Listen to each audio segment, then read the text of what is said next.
এই যে দেখেন ছোট্ট একটা ঘটনা, হযরত বেলাল রাদিয়াল্লাহু তাআলা নাম শুনছেন? নবীজি প্রিয় সাহাবী, মসজিদে নববীর যিনি মুয়াজ্জিন ছিলেন, দেখেন হযরত বেলাল যখন আযান দিতেন, হযরত বেলালের আযান আল্লাহ তাআলার আরশে আজিমে পৌঁছে যেত। সুবহানাল্লাহ। আরেকটু জোরে বলেন না সুবহানাল্লাহ। হযরত বেলাল যখন আযান দিতেন, নবীজি সামনে দাঁড়ায় থাকতেন। এই যে দেখেন, যখনই নবীজি সামনে দাঁড়ায় থাকতেন, হযরত বেলাল যখন আযান দিতেন তখন বলতেন, আশহাদু আন্না মুহাম্মাদার রাসূলুল্লাহ,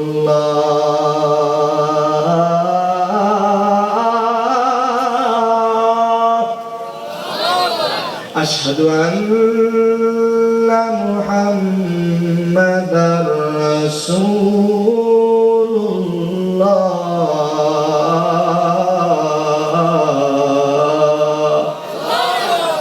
এরকম করে নবীজির দিকে তাকায়া বলতেন, আশহাদু আন্না মুহাম্মাদার রাসূলুল্লাহ।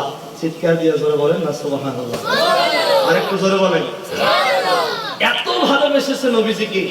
কিন্তু হযরত বেলাল, এই যে দেখেন আলোচনা একদম শেষের দিকে, হযরত বেলাল নবীর পক্ষে স্লোগান দিতে গিয়ে তার দুই হাতের তালুর মধ্যে লোহার পেরেক তার কাটা মেরে দিয়েছে।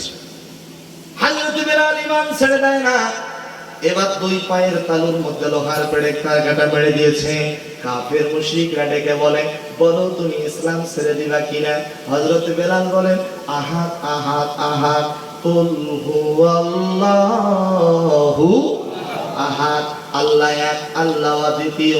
এই কথা বলার সাথে সাথে আমার দিকে তাকান, হযরত বেলালের জিহ্বার মধ্যে লোহার পেরেক তার কাটা মেরে দিয়ে হযরত বেলালের জিহ্বা দিয়ে রক্ত বের হয়, হাত পা দিয়ে রক্ত বের হয়।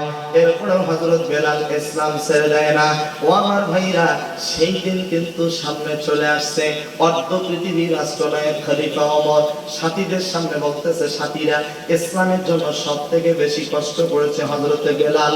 ওইখানে ছিল হযরতে খাব্বাব, ডান হাত তুলে বলে, লাব্বাইক আমিরুল মুমিনিন। আপনি হযরত বেলালের কথা বললেন, আমি খাব্বাবের কথা বললেন না কেন? হযরত ওমর বলেন, খাব্বাব, বেলাল ইসলামের জন্য কষ্ট করেছে সবার জানা আছে, কিন্তু তুমি খাব্বাব কি কষ্ট করেছো এটা তো আমাদের জানা নাই। এই কথা বলার সাথে সাথে আমার দিকে তাকান, হযরতে খাব্বাব তার গায়ের জামা খুলে দিলেন।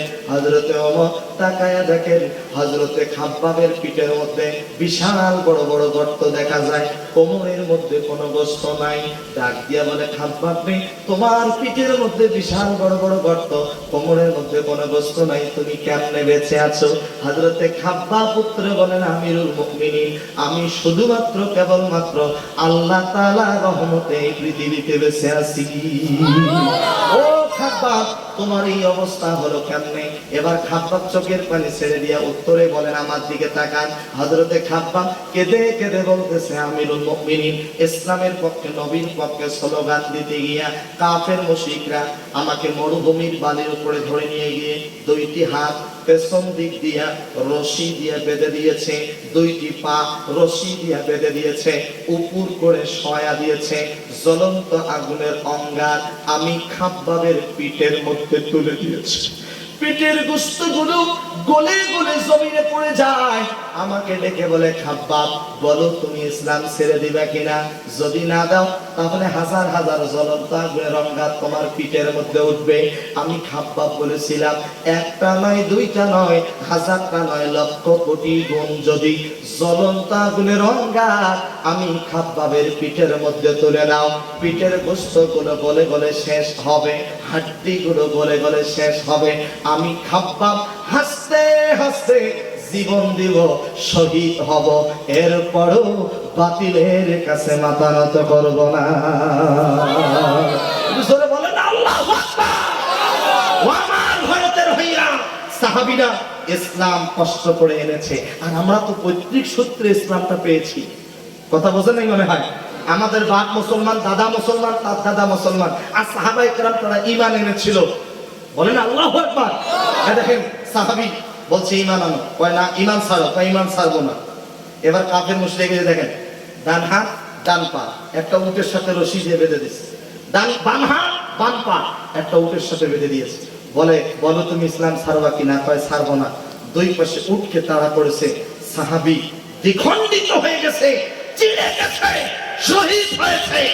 এরপরও বাতিলের কাছে মাথা নত করে নাই। একটু জোরে বলেন আল্লাহু আকবার। এই ঈমান আছে তো ইনশাআল্লাহ? জোরে বলেন ইনশাআল্লাহ।